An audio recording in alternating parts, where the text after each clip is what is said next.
You're listening to School Leadership Reimagined, episode number 54.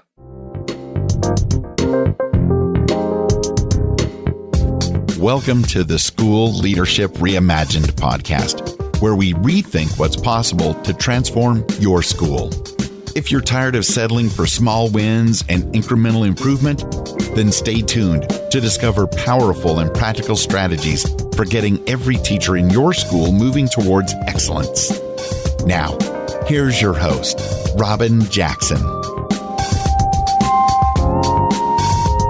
Hey builders, welcome to another episode of the School Leadership Reimagined podcast. I'm your host, Robin Jackson, and today we are going to talk about what got you here won't get you there.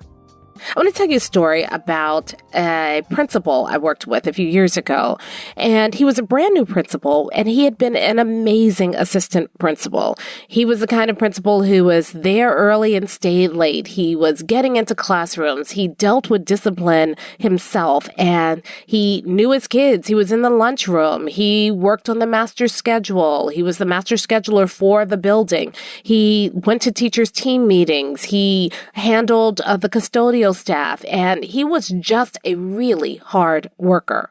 So when the district was looking for a principal for a new middle school, he was the exact right person. It was obvious that he was the right person for the job, and so they made him principal of the school, and he was so excited to be the principal of the school. But within months, he was exhausted because he was still doing everything that he did as an assistant principal, and he was trying to tackle the new responsibilities of being a principal. He was there early. He was not going home until after midnight sometimes. He never saw his wife and children. On the weekends, he was at the school. He was always trying to keep up. And one day I sat him down and I said, you're working really hard. And he says, yes, but that's what it takes to be a principal. And he wasn't complaining. He never complained about working really hard. I said, you're going to continue to work really hard and you're going to kill yourself in the process. And, he looked at me because that's the advice that everybody tells a new principal. He says, I'm a new principal. This is my school. I'm trying to get established. But what he was doing was he was trying to be the best assistant principal he could be. The only problem was he was no longer an assistant principal. Now he was principal of the school. You see, what got him to the point of being suggested and recommended as a principal was not the same thing that was going to make him a good principal. And at the moment, all he was doing was he was being an amazing assistant principal. But the job had changed. The job now was principal. The things that you do as an assistant principal, the grunt work that you do, the things that you do to kind of personally run the school, they're great for being an assistant principal. That's what an assistant principal does. But when you're a principal, it's not about doing the right work. It's about making sure that the right work gets done. It's a simple distinction, but it's the most important distinction. It's what makes principals successful. You have to make sure that the right work gets done, but you have to work through other people. And a lot of people ascend to the principalship never having learned how to get other people to do the work. They were good as assistant principals because they were good at getting the work done themselves. But when you're a principal, it's not about you doing the work yourself. It's about coordinating the work. It's about motivating and inspiring other people. It's about looking at that bigger vision. It's about setting a bigger vision. And a lot of times we are not trained on how to do that. And so a lot of us go into the principal role having never learned how to do the things that principals are expected to do. So we are just the assistant principal in chief rather than taking on the role of being the principal. What got you here won't get you there. I fell into the same trap myself as an instructional coach. I was a good teacher. I was a very good teacher. I worked very hard at it over the years to refine my practice. And as a result, people said, you're having so much success in your classroom, you should be an instructional coach so that you can help other teachers have similar success. And then I fell into the same trap that I see most instructional coach falling into. They do what worked in their classroom and they try to take that and put that in other people's classrooms. So a lot of times instructional coaches will sit down with teachers who are struggling and they'll say, well, what worked for me? And just between us, no teacher wants to hear what worked for you. They want to know what worked for them. And so But we don't know. We're not getting trained on how to help other teachers be successful. A lot of times we get very little training as instructional coaches. And so we're frustrated because we're going in and we can see what's not working in a teacher's classroom, but we were never trained on how to help other people be successful. We were just told to go in and replicate in that classroom what we did in our classrooms. So what happens is we're running around from one classroom to the next, trying to give teachers strategies, trying to give them resources, going in classrooms and giving them minute feedback, going in classrooms and modeling teaching for their class. And all of those things, while they're, good tools, they are not enough to take a teacher who is struggling or a teacher who's just mediocre and help that teacher begin to be a better teacher and move on the pathway to being a master teacher for themselves. As a result, a lot of instructional coaches right now are running around, and instead of coaching other teachers, they are personally responsible for the success or failure of other classrooms because they are, in essence, teaching those other classrooms. They are the ones that are creating the plans. They are the ones that are going in and checking for understanding. They are the ones who are looking for resources to help that class. They are the ones thinking through what needs to be done to move those students. That's not the role of a coach. You are a great teacher in your classroom because you are responsible for the kids, because you did that for your kids. But as an instructional coach, your job is to help other teachers do that for their kids themselves. What got you here won't get you there. I see this with people who move from individual schools to central office. So a lot of times principals will get promoted into central office, and instead of being responsible for their individual school, they are now responsible for several schools. And I see those principals running from one school to the next and essentially principaling. Is that a word? Principaling? Well, let's just make it a word. So they will be essentially principaling each of those schools and micromanaging those schools because they don't know another way to help those principals be successful. And they're facing a mandate that says, you've got to go in and you've got to turn around these schools. And so they take it as an individual mandate and they try to turn around the schools because they were never taught how to help the principals become better principals themselves. Again, what got you here is not what will get you there. And the challenge that I see a lot of people facing as they're trying to take on new responsibilities and new roles is that every time you ascend, every time you get a promotion, every time you get more responsibility, it's less about your individual work and more about how you help other people do the work. And this is where a lot of us struggle because we were good. And now we're being asked to help other people be as good as we were. And we didn't ever learn how to do that. Nobody ever taught us how to do that. So on today's episode, I want to talk about this conundrum and share with you a few solutions to get you out of the trap. If you're in that trap of working really hard and doing what made you good and trying to spread that out across several classrooms or an entire school or several schools or an entire district, and you're struggling because while you were good, you were never taught how to help other people be good. I have a few solutions that I think can help you today. And these are the same solutions that we teach at Builders Lab because we find that a lot of people come to Builders Lab and they are exhausted. They have a vision for their school. It may be a vague vision, and we help them kind of clarify that vision and really crystallize it. But they want their school to be better. A lot of times people come to us not because their schools are failing. They come to us because their schools are doing okay. Their schools are kind of good. Maybe mediocre, but they're okay schools and they want their schools to be great. And they're struggling because when they were in the position, when they were the teacher, when they were the principal, they were good. They had a lot of success. They know how to move a classroom or move a school. And now they're in a new role and they're being asked to help other people do the same thing. And they're frustrated. They're frustrated sometimes because people don't have the skill that they need to do that work. And sometimes they're frustrated because they see potential in the skill, but the people don't have the will.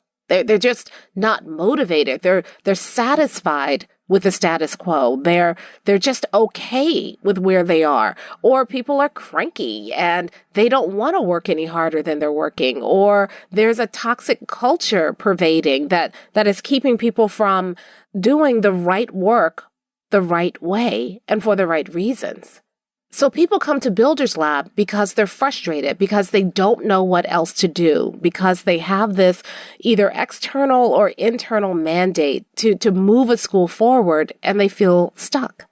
And one of the things that we teach you at Builders Lab is we teach you how to get unstuck. We teach you how to move people so that you stop doing all the work yourself and you get everybody in your school moving in the right direction, working the right way, working for the right reasons. So you stop being the smartest person in the room and the hardest working person in the room. And instead you get other people to join you in that effort, willingly join you in that effort. And you're moving your school forward.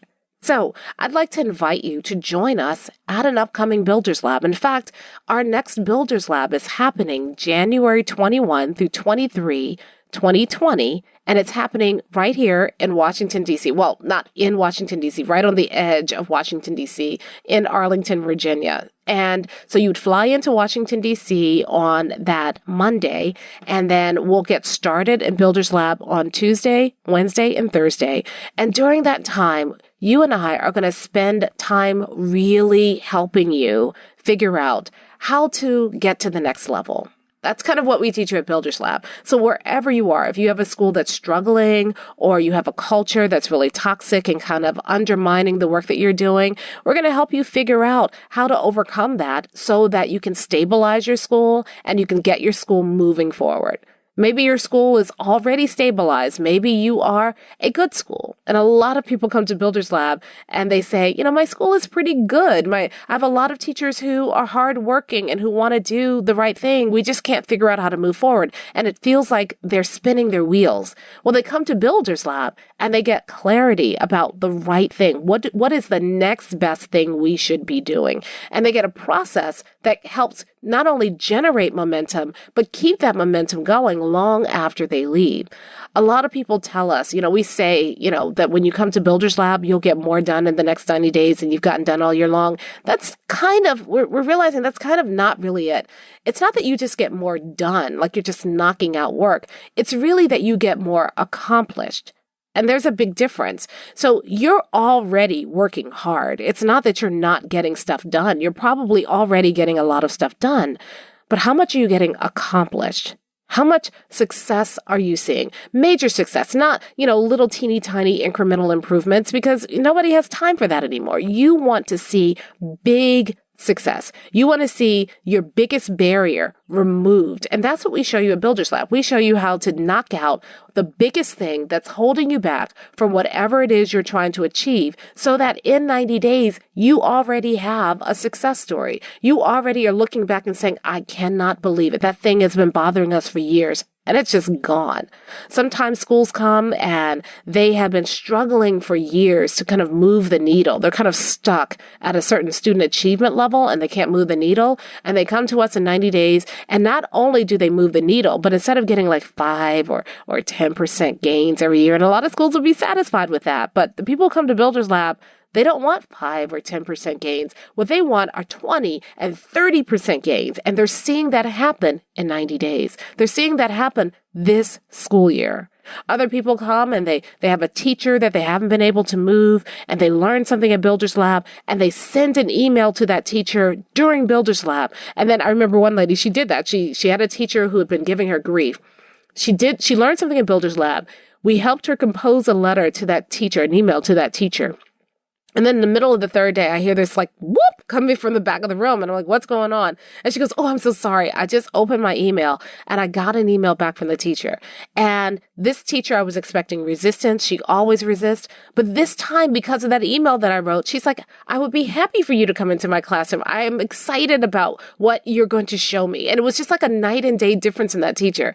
And that kind of thing happens at Builders Lab all the time. In fact, sometimes I don't even tell people that those things are happening because I don't, they think it's just hype. They think it's just advertising exercise and they think, but it really does happen. And that's one of the reasons why Builders Lab is my absolute favorite thing to do. I mean, I've done a lot of different workshops over the years of my career. I've learned a lot. I've enjoyed them at the time, but there's something different about Builders Lab that and I think the thing that's different is that a lot of times I do workshops and people enjoy them and they can see how they can use that. But at Builders Lab, because we are helping people implement, they're not just learning, we're implementing while we're at Builders Lab. I get to be a part of so many people's success stories because those success stories are happening in Builders Lab. They're happening right there. So if I go on and on and on about Builders Lab, the reason I do that is because I honestly believe that when you come to Builders Lab, whatever that thing is that's holding you back, we work hard to remove it. So people come at Builders Lab frustrated. They come, overwhelmed. They come, just kind of like they know that they could be doing so much more and they're working as hard as they can. And when they come to Builders Lab, they don't really kind of know exactly what else they can do. They've done everything they've tried to figure it out. They're people who are honestly good at their jobs. They're people who are already experiencing a level of success, but they know that there's more success out there. And they're frustrated because they can't get to it. And in 3 days, we figure out what's the thing that's holding them back from bigger success, and we show you how to remove it. And then people walk back into their schools and they start writing a new success story. They start turning their school into this raving success story. And they do it with the people and resources they already have. They don't go back and say, well, let me go fire all these teachers and then I'll be successful. Or let me go find a grant and then I'll be successful. They go back, same teachers, same situation, same resources, new attitude, new tools, and they go back and they take that school and they turn it into a success story. So anyway, I could go on and on gushing about Builders Lab, but I just want to invite you to join us. If you are ready to turn your school into a success story, if you are frustrated because you feel like you're hitting a wall, you feel like you're just stuck at a particular level, come get unstuck. Come and join me. We keep it small and intimate. I work with you personally. And in 3 days, we help you go back and you go back with renewed vigor and energy and insight. And then we follow up with you for the next 90 days to make sure that what you learned at Builders Lab, you have all the support you need to be able to implement it in your school, and you can start seeing the success happen this school year. So go to mindstepsinc.com/builders-lab. That's mindstepsinc.com/builders-lab to get your tickets and to find out the upcoming dates. So if you can't make it in January, we have some other dates happening this school year. I'm sorry, not this school year, in 2020. And so just go to mindstepsinc.com/builders-lab and get your tickets for any of the upcoming Builders Labs that we're having in 2020. All right. So now let's talk about this. What got you here won't get you there. I see this all the time. I see it with individual jobs like I described at the beginning of this episode. But you know where else I see it? I also see it in schools. I see schools who have been working really hard to get out of a situation or to raise test scores. And then they hit that goal. They improve by 5 or 10%, or they, improve 4th grade reading scores, or they improve, high school graduation rates or whatever it is they're working on to improve.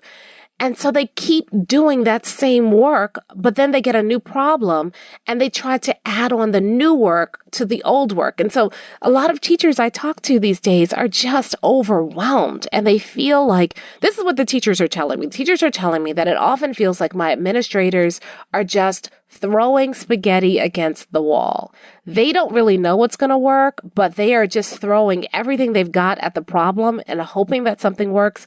And then when they do that, they experience some success. So they feel like, well, I'm not sure which individual thing gave us the success. So let's just keep throwing spaghetti against the wall, and let's throw some more spaghetti against the wall. If a little spaghetti is good, more spaghetti will be even better. And so they keep throwing new things at the problem. They're not sure which thing made them successful. They're afraid to stop any of the things that they've tried because they're afraid they're going to lose that little 2% or 5% gain that they're seeing. And so we're just working our teachers to death because we keep trying. We go into emergency mode and we just keep putting everything we have into the problem. And it's a trap because we don't know what worked. And so we can't figure out what to continue to do and what to stop doing. And over time, we just keep adding more and more and more and more work on teachers without fully understanding the problem, without kind of understanding what worked and what didn't work. It becomes a mess. And so what got you there, what got you those little teeny incremental gains, is not what's going to get you to the next level. It's not what's going to keep the momentum going, because oftentimes what we used to get those little teeny gains were emergency measures. And people are not going to be able to sustain that over the long haul. And it's why so many of our teachers are overwhelmed.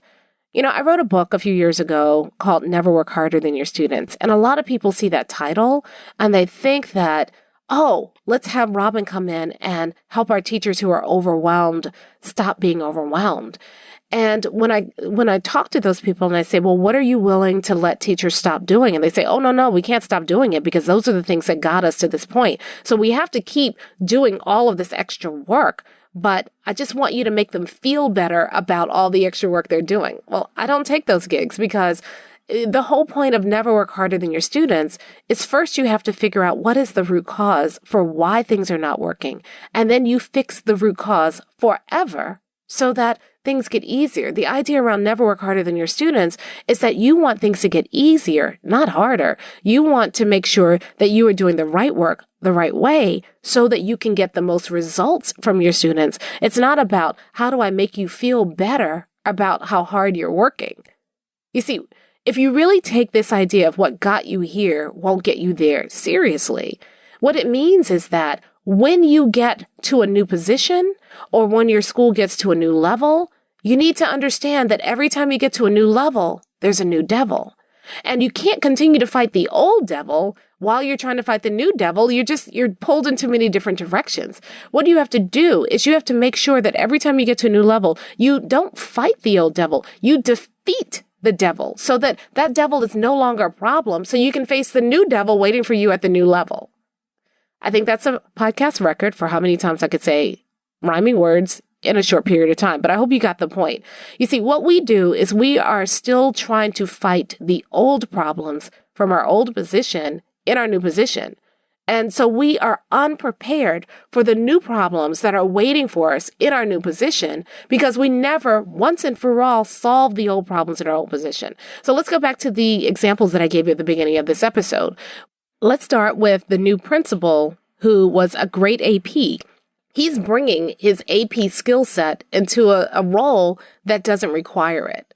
He never figured out when he was an AP, what does it take to run a school? And the only solution he has is hard work. And so he takes that hard work ethic into the principalship. Now, there's nothing wrong with a hard work ethic, but which work? Which work are you doing? He was working at the job of being an AP because as an AP and an aspiring principal, he never learned how to make other people good APs so that he can occupy the role of the principalship and do the things that only the principal can do. Instead, he's trying to do the AP job and the principal job. And in fact, because he never understood the difference between being an assistant principal and being a principal, and he never really was taught what it means to be a principal, he erroneously assumes that being a principal is just a harder working AP. It's not. It's a totally different gig. So you have to, the first step, if you really want to get out of the trap of what we're talking about here today, the first step is that you have to understand the demands of the new role. You have to really kind of understand and unpack that. And you have to start in your current role, developing the skill set that you need for your new role. So a lot of times I will tell aspiring principals that you have to stop focusing on being a good assistant principal. And you have to start focusing on what it's going to take to be a good principal. That doesn't mean you stop doing your job as an AP, but it does mean you're going to have to figure out how to automate and systematize a lot of the work that you're doing as an AP. You're going to have to hack the AP job, and I'm saying hack in quotation marks. You're going to have to figure out, what is this job really, and what are the things that it takes, and how do we set up systems in place to make that happen? Because eventually you're going to have to train your APs as a principal to do that for you. So as an aspiring principal, stop doing your job and start understanding your job so that you can figure out, how would I show somebody else how to do what I'm doing right now? What is it that makes me so good at this job that I can now help somebody else do this job? The same thing if you're an instructional coach. You have to stop thinking about what did you do to make your classroom successful, and you have to start studying, how do you get other adults to do that same thing? You are no longer in the classroom, and now you have to figure out, how do you make somebody else successful in the classroom? And if you're moving to central office, you're a principal, and you aspire to be a superintendent one day, you have to start thinking about systems, not about individual schools and what it takes to move one school. You have to start thinking about, how do I manage an entire system of schools? How do I help other people be as good as I am? So one of the things that I've learned that you can really do to do this is you take on a mentee. So if you aspire to be a principal, and you're currently an assistant principal, find a teacher who wants to be an assistant principal and groom that teacher to be an assistant principal. Because what you are going to learn how to do is, as you're working with that teacher, you're going to learn more about how the job works and how you help other people be good assistant principals. Because as a principal, that's going to be a big part of your job, is managing your APs.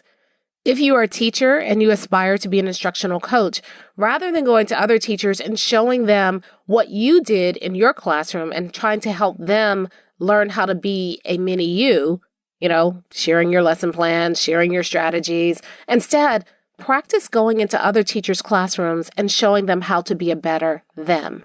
Do you see the difference?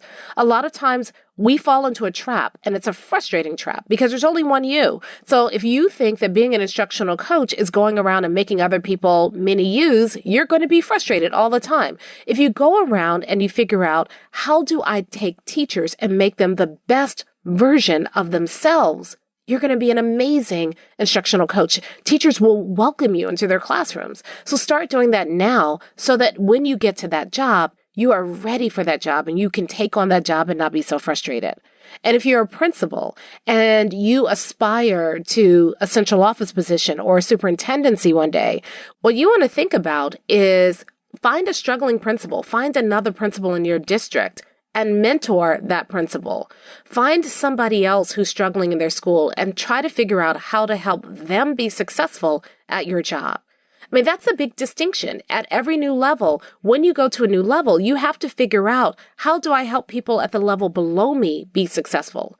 It's not about you anymore. It's about them. It's not about what you did. It's about helping them do something better. It's not about making people the best version of you. It's about helping people be the best version of themselves. And that's the big difference between being a leader and a builder. Usually, a leader is the smartest person in the room. Usually, everybody's looking to the leader to tell them what to do. Usually, the leader got to the leadership position because they were so good. And they stay in that leadership position and continue to climb up the ladder because they are individually good. Now, a builder's different. A builder doesn't have to be the smartest person in the room. In fact, a lot of times builders prefer not to be the smartest person in the room. They want people who are smarter than them in the room because they're going to need everybody's talents and skills in order to build this bigger thing. Another difference between a leader and a builder is that a builder is not the only one with information. You see, in a leadership position, you're the one, you have the information and you dispense it to other people. A builder saying, hey, everybody here has something to contribute. What do you know? And how can we use that to build this thing that we're all building together? And when you're a builder, you're not just building a better school or a better district. You're also building up the people around you. As a builder, you want to go into a situation and you want to take people who may not be ready yet, who may not have the will and the skill to step into this bigger vision that you have for your school or your district or the group of teachers you're working with. And you want to build the will and skill so that those people can step into that vision. They can occupy that vision. They can make that vision happen. You see, as a leader, it's all on you. You're dragging your teachers to a goal. You're dragging your school to a goal. As a builder, you go out and build. And then you invite other people to join you in building. And if they don't have the skill and the will yet, you build that. That's the difference. And let me tell you something, y'all. Being a leader is exhausting. I was looking at that principal who was the best AP there was, and he's doing the AP job in the principalship, and he can't understand why I'm telling him that he doesn't need to be at work so late every night, and he doesn't have to work nights and weekends, and he thinks that, he's looking at me like, what's wrong with you? This is a part of the gig. This is what I signed up for. No, you didn't. There's nothing in the job description that says you have to be at work every night until midnight. But you do if you are trying to do your job and somebody else's job too. You do have to be there if you are the one who is single-handedly dragging your school into success. Then, yeah, you're going to have to work extra hours. But if you're building, you can go home. You can see your family. You can see your kids. You don't have to stay at work late because it's not just you. You are building up the people around you so that they together can work with you to move your school towards the vision that you have for your school. Those coaches who are frustrated because they go into classrooms and I give teachers everything. I modeled the lesson for them. I did everything and this teacher's still not moving. The problem is you did it. And the whole role of a coach is not for you to do it. It's for you to help somebody else do it. Those principals who move from being a principal to being a superintendent, they're frustrated with their school because they said, you know what? I don't get it. When I was a principal, I did these things. You did those things. Yes, you did. But now your job is, how do you get other people to do those things? That's the difference. You see, most of us are exhausted because we are trying to do everything.